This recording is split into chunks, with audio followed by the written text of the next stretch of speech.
দেখো ও দাবা খেলাতে কত কি প্রাইজ পেয়েছে দেখাও। তোমার নামটা একটু বলে দাও তো সবাইকে।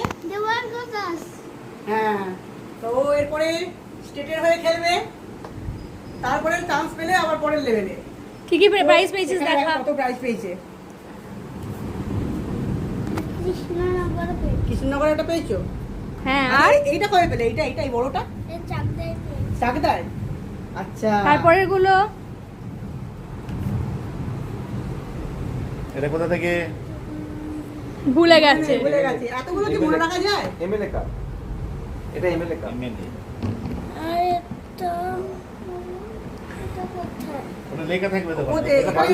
বাড়ি ওদের লিখে দেয় না না, মানে থার্ড প্রাইজ ফার্স্ট প্রাইজ লিখে দেয় না, কিছু লেখা আছে? আর এটা বর্ধমানে ফার্স্ট হয়েছে। বর্ধমানে ফার্স্ট হয়েছিলে? আচ্ছা, তবে এবার তো এই প্রাইজগুলো রাখার জন্য ওকে একটা আলমারি করতে হবে। হ্যাঁ, একটা আলমারি বানাতে হবে এই প্রাইজগুলো রাখার জন্য, আরো ভালো করে খেলতে হবে আর আরো প্রাইজ আনতে হবে, তাই তো? দিয়ে টিভিতে দেখতে পাবো। হ্যাঁ। কি এক বছরের মধ্যে এতগুলো প্রাইজ পেয়ে গেছিস? হ্যাঁ, তো ও শিখছে, বেশি দিন হয়নি এখনো শিখছে ও। হ্যাঁ, চলো ঠিক আছে।